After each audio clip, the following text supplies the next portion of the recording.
पर मीराबाई का श्रृंगार कभी लोक रंजन के लिए नहीं था। मीराबाई के वस्त्र आभूषण कभी किसी और को रिझाने के लिए नहीं होते थे। जिन भेषा मारो सावरो रीझे। एक बार मीराबाई कहीं गा रही थी, तो जैसे ही गाने लगी तो इतने में ही कोई बहुत बढ़िया गवैया आ गया, और वो गवैया ने देखा कि हजारों लोग चारों ओर बैठे हैं, गा रहे हैं। उसने एक बड़े पर्चे में और बड़े पट्टे पर लिख करके ऐसा लिखा, राग में गाइए, राग में गाइए, और ऐसे पट्टा दिखाने लगा। अब मीराबाई तो गा रही थी मदमस्त होकर के, मीराबाई के नेत्र खुले, हजारों लोगों में देखा एक आदमी कह रहा है राग में गाइए। मीराबाई उसके पास गई, बोले चौक देना, और चौक लेकर के उसके पट्टा में आगे अनु लगा दिया। अब क्या बन गया, बोले अनुराग में गाइए। राग ना हो तो चलेगा, अनुराग होना चाहिए। अनुराग मतलब भाव। राग ना हो तो चले, अनुराग होना चाहिए। क्यों? बोले राग में गाओगे तो संसार वाह वाह करेगी, लेकिन अनुराग में गाओगे तो श्याम सुंदर वाह वाह करेंगे। उस भाव में गाओ, उस भाव में रहो।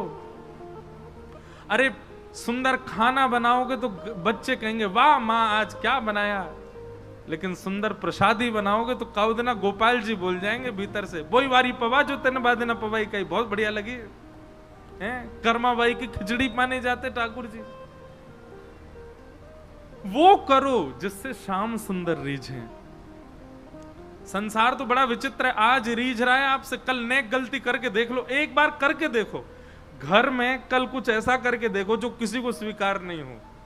आज तक सब आपकी जय जय कर रहे थे, कल सब लोग आपकी निंदा करेंगे, घर वाले ही निंदा कर देंगे।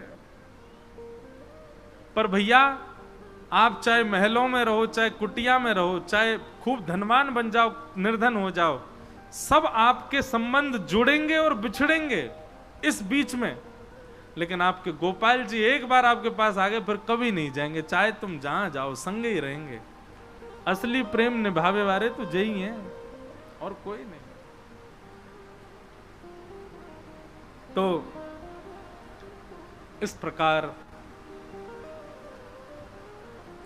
प्रहलाद जी महाराज कहते हैं अपनी प्रत्येक इंद्रिय ठाकुर जी के श्री चरणों में अर्पित कर दो।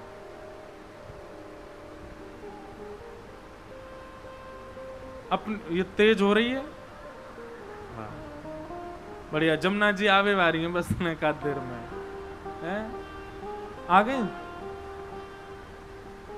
कोई बात नहीं। हमको क्या, हम तो ऊपर बैठे हैं, हम तक आने के लिए तो मथुरा को डूबना पड़ेगा। तो अब आगे के प्रसंग में चलें। ध्रुव जी पर कृपा की भगवान ने। ध्रुव जी के वंश में अंग, अब हम थोड़ा प्रसंग जल्दी करें ताकि ठाकुर जी का जन्मोत्सव तक पहुंचे।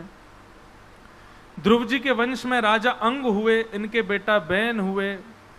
बैन के शरीर से घर्षण किया गया तो पृथु महाराज प्रकट हुए, जिनके वजह से इस धरती को पृथ्वी कहा जाता है।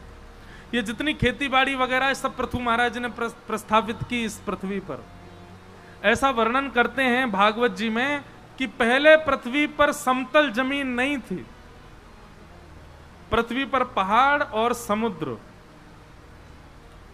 जितना वर्षा का पानी होता था बह करके सब जाकर के समुद्र में मिल जाता था। लोगों को पीने के लिए जल नहीं मिलता था, संग्रहित जल नहीं होता था। तब सबने पृथु महाराज से प्रार्थना की और पृथ्वी को उन्होंने समतल बनाया, पहाड़ों को काट काट करके। नहीं तो अधिकतर पृथ्वी पर इसीलिए धरती को पृथ्वी कहने लगे, ऐसा भाव है। तो पृथु महाराज ने पृथ्वी पर खेती बाड़ी आदि सब इन्हीं की कृपा से प्रादुर्भाव हुई। पृथ्वी को पूर्ण इन्होंने व्यवस्थित किया। और आगे रहुगण जड़ भरत संवाद आया, जहां पर जड़ भरत जी को रहुगण जी ने ज्ञान दिया। बहुत सुंदर प्रसंग है वह भी, उसको भी हम प्रणाम मात्र करते हैं। भूगोल खगोल का वर्णन, नरकों का वर्णन, सब भाव यहां पर कहे गए। अजामिलोपाख्यान सुनाया गया। एक अजामिल नाम का ब्राह्मण था। एक दुर्दर्श देख करके उसके चित्त में दूषितता प्रकट हो गई और वही एक दैत्य, एक क्रूर व्यक्ति बन गया। परंतु अपनी संतान का नाम भगवान के नाम पर रखने के कारण अजामिल की सदगति हो गई। आगे फिर क्रम में वृत्रासुर की स्तुति सुनाई जाती है। एक असुर हुआ जो कि भगवान का परम भक्त था, जिसका नाम था वृत्रासुर। वृत्रासुर के द्वारा गाए गए ये 4 श्लोक भगवान की प्राप्ति के लिए बड़े बड़े उत्तम शास्त्रों में बताए गए हैं। वृत्रासुर ने क्या गाया, हम थोड़ा उसके श्लोकों का स्तवन कर लें, फिर आगे चलेंगे।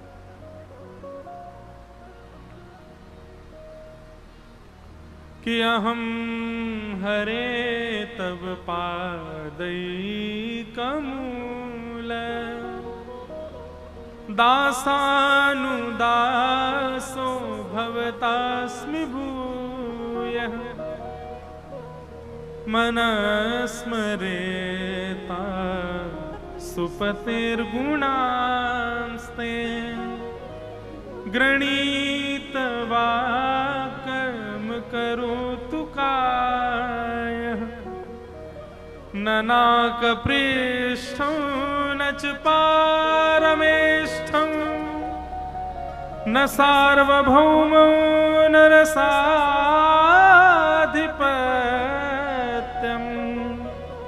न योगसिद्धिरपुनर्भवं वा समंजसत्वा विरहैकांक्षे अजात पत्र इव मातरं खगा स्तन्यं यथा वत्सतराक्षुधार्था प्रियं प्रियैव व्युषितं विषण्णाः मनोरविन्दाक्षद्रदीक्षते त्वाम्।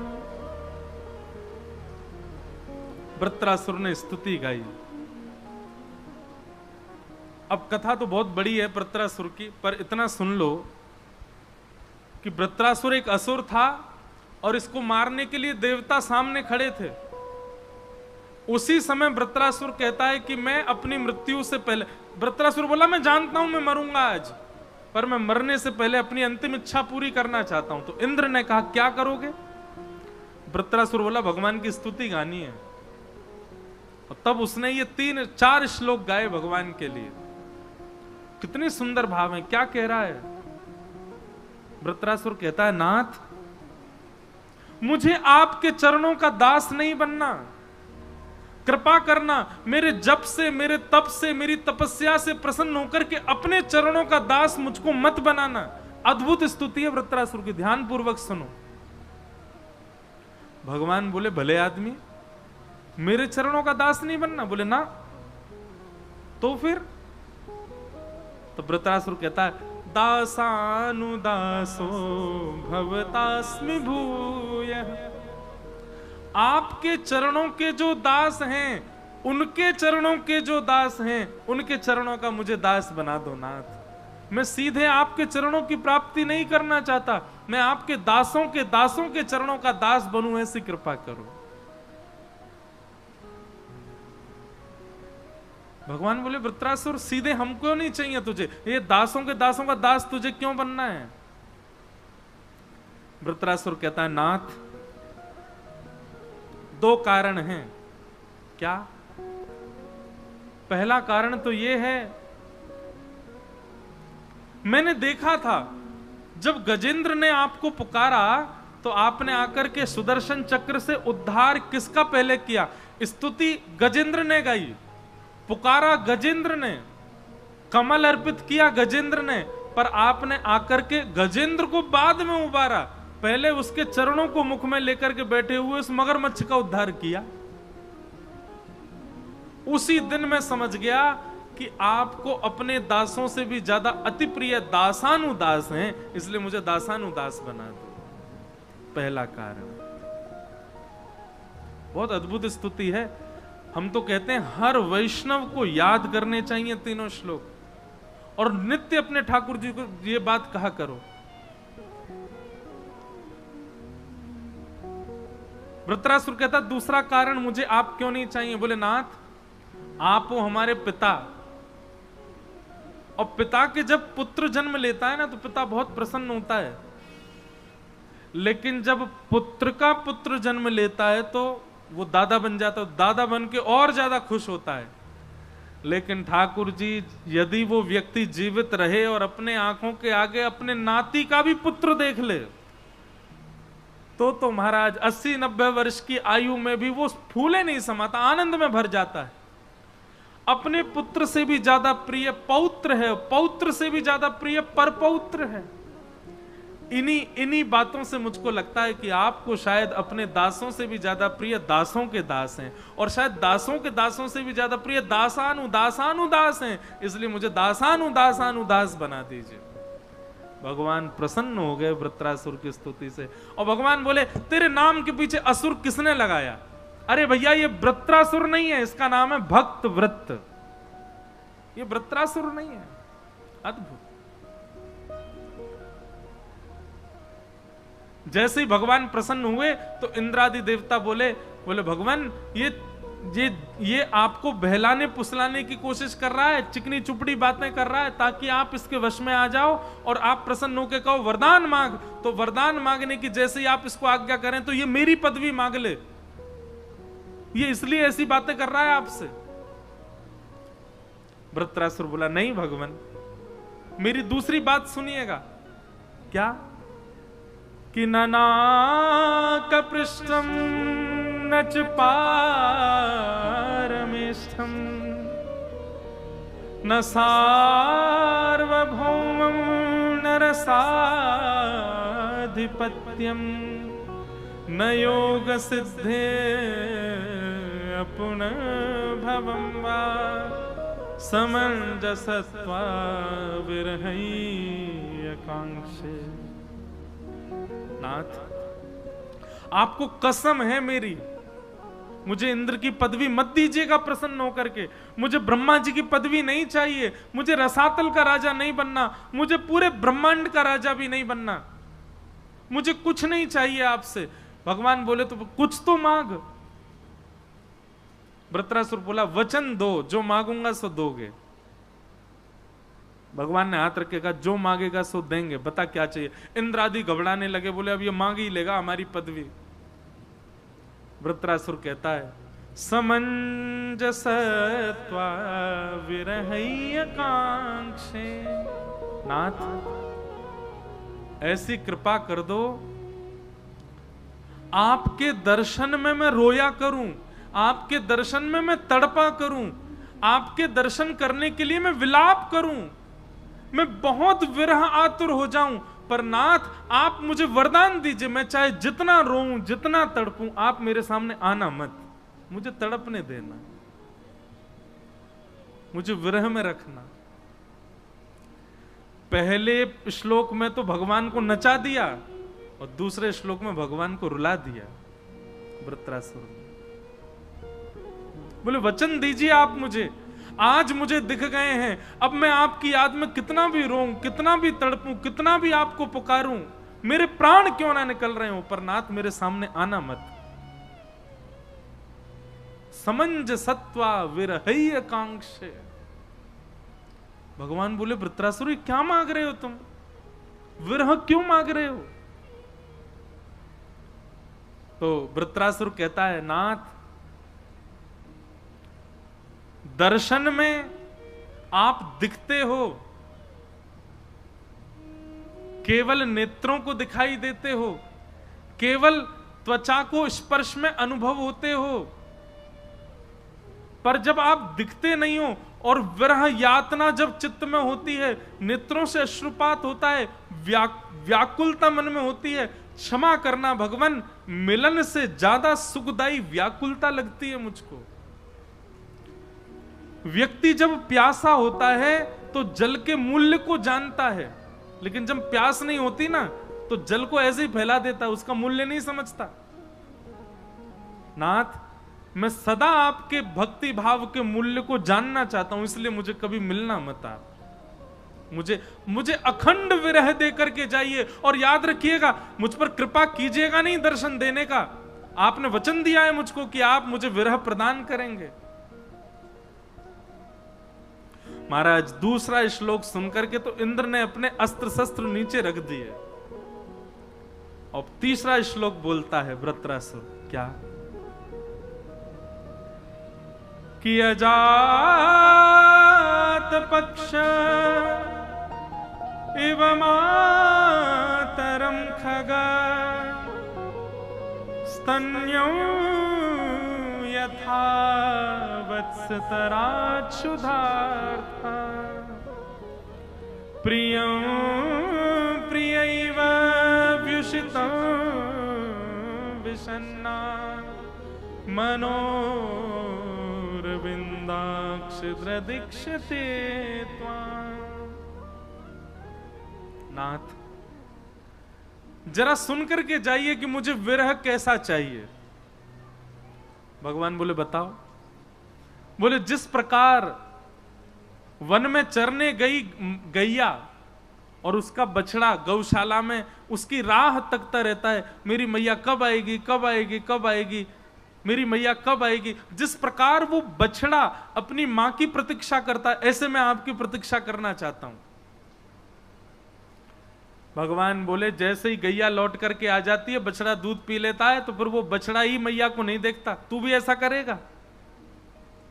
भगवान वृत्रासुर बोला नहीं नहीं नहीं नहीं, दूसरा सुनो, दूसरा वत्स की तरह नहीं, अब दूसरा सुनिए। बोले क्या दूसरा क्या है? बोले मुझे कैसा विरह चाहिए? बोले अजात पक्ष इव मातरम खगा स्तन्यम यथा वत्स तराच्छुधार्था। बोले जिस प्रकार अजात पक्षी जिसके अभी पर नहीं निकले हैं, वो घोंसले में बैठा रहता है और अपनी चिड़िया मां की प्रतीक्षा करता है, मेरी मां दाना लेके आएगी, मेरी मां मुझे दाना चुगाएगी। वो स्वयं दाना नहीं चुगता, अपने मां के आश्रय में रहता है। और जिस प्रकार वो पक्षी अपनी मां की व्याकुलता में रहता है, वैसे मैं रहना चाहता हूं। भगवान बोले जैसे ही उस अजात पक्षी के पर निकल आते, सबसे पहले मैया को छोड़ के भाग जाता है। तू भी ऐसा ही करेगा? वृत्रासुर बोला नहीं, तीसरी बात, अंतिम बात सुनो नाथ, कैसा विरह चाहिए? प्रियं प्रियैव विषितं विषन्ना। भगवान जिस प्रकार विदेश गए प्रियतम की प्रतीक्षा करती है प्रियतमा, और बस यही सोचती रहती है कि मेरे प्रियतम कब आएंगे, मेरे प्रियतम कब आएंगे, मेरे प्रियतम अब आएंगे। नाथ जिस प्रकार वो प्रियतमा अपने प्रियतम की प्रतीक्षा करती है, मैं भी आपकी प्रतीक्षा करना चाहता हूं, पर मेरी प्रतीक्षा का फल मुझे ये चाहिए कि आप आना मत, मुझे प्रतीक्षा में ही रहने देना, क्योंकि मिलन से ज्यादा सुखदायी प्रतीक्षा है। मुझे प्रतीक्षा में रहना है। श्रीमद वल्लभाचार्य जी, यहां चित्र लगा है, जिन्होंने श्रीनाथ जी को प्रकट किया। श्रीमद वल्लभाचार्य जी ने आज्ञा करते हुए कहा है, हर वैष्णव को चाहिए वृत्रासुर के ये 3 श्लोक रोज अपने ठाकुर जी के सामने कहा करें, इन्हीं से ही भक्ति पुष्ट होगी।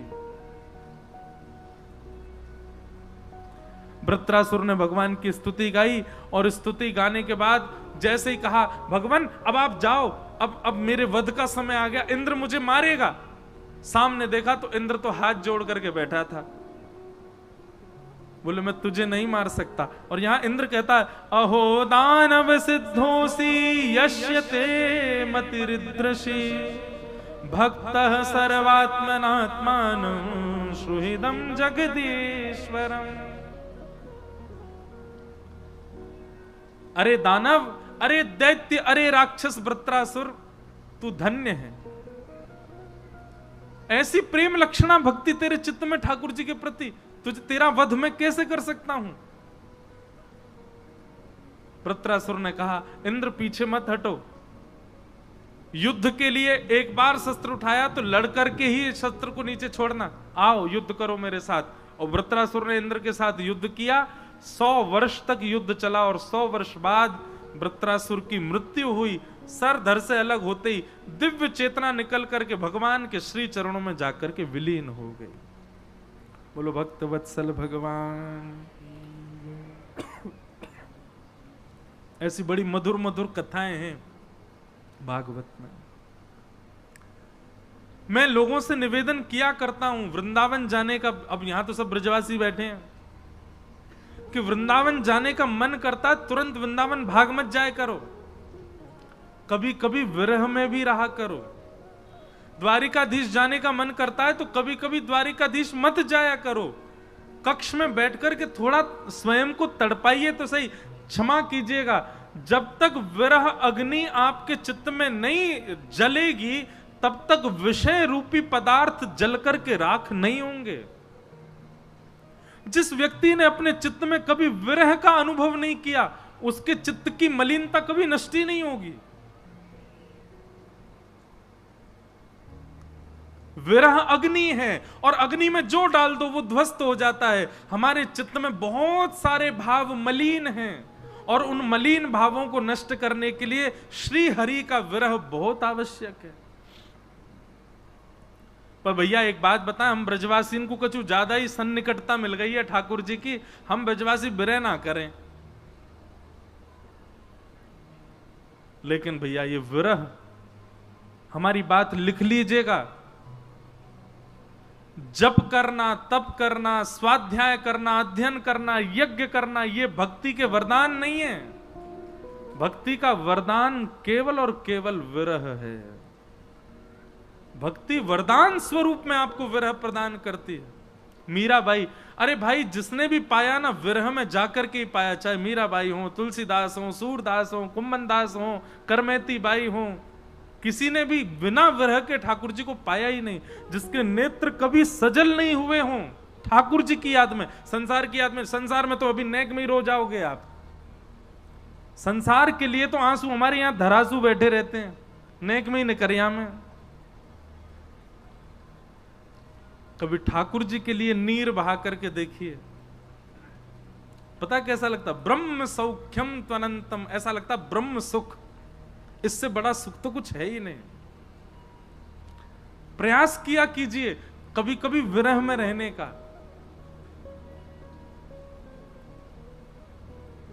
और विरह का सबसे उचित स्थान बताएं, कथा। कथा नेत्र बंद करके सुनते रहो, ठाकुर जी का चिंतन करते रहो, विरह आतुर होते रहो। हां, उसके बाद एक चीज जरूर सुन लीजिए, संसार के लोग आपको एक बहुत सुंदर उपाधि दे देंगे, क्या? पागल, रोता ही रहता है। पर इस उपाधि से घबराना मत।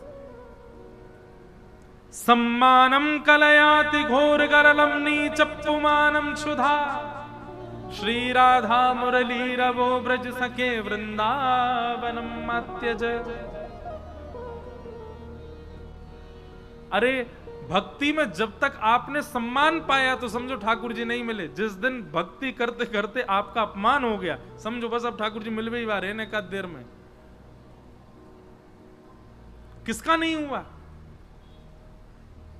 गोस्वामी तुलसीदास जी का भी अपमान किया था लोगों ने। जब गोस्वामी जी ने मानस की रचना की, उस काल में किसी ने मानस को स्वीकार नहीं किया। बोले ये कैसी भाषा, राम जी को रामू कह रहे हैं, सीता जी को सीते कह रहे हैं, ये कैसी भाषा का प्रयोग कर रहे हैं। इसलिए किसी ने स्वीकार नहीं किया। लेकिन गोस्वामी तुलसीदास जी महाराज बोले मैं किसी को स्वीकार कराने के लिए थोड़ी लिखी है। लेकिन गोस्वामी जी को मन में लगा कि कहीं मैंने त्रुटि तो नहीं कर दी लिखने में। तो केवल अपनी त्रुटि को जानने के लिए गोस्वामी तुलसीदास जी काशी विश्वनाथ भगवान के पास गए और जाकर के विश्वनाथ भगवान के बगल में अपनी रामचरितमानस को रख दिया, बाकी सब ग्रंथों को भी रखा और कहा भगवान सुबह मंगला में दर्शन करने आऊं तो प्रमाणित कर दीजिएगा कि मैंने जो लिखा है वो उचित है कि नहीं। मुझे लोक रंजन नहीं चाहिए, मुझे केवल ये चाहिए कि मेरे मन में जो भाव आ रहे थे, मेरे मानस में जो भाव आए वो उचित थे कि नहीं। जैसे ब्रह्म मुहूर्त में दर्शन करने के लिए गोस्वामी जी गए तो जितने ग्रंथ रखे थे वो सब तो नीचे, गोस्वामी जी की मानस जी सबसे ऊपर रखी थी। और जब मानस जी ने और जब गोस्वामी जी ने मानस जी को हाथ में उठाया और प्रथम पृष्ठ को जैसे ही देखा, देवादिदेव महादेव शंकर भगवान ने हस्ताक्षर किए। और क्या हस्ताक्षर है महादेव के? सत्यम शिवम सुंदरम। ये कोई कीर्तन नहीं है, ये कोई भजन नहीं है, सत्यम शिवम सुंदर, ये महादेव के हस्ताक्षर है मानस जी पर। और मानो 3 संकेत किए गोस्वामी जी को, आपने जो लिखा है सत्यम, इसमें कुछ भी असत्य नहीं है, और दूसरा सुंदरम, बहुत सुंदर है, और तीसरा शिवम यानी कि कल्याणकारी है, जो पढ़ेगा उसका कल्याण होगा। तो भैया विरह सबने देखा है अपने जीवन में, तभी ठाकुर जी मिले हैं।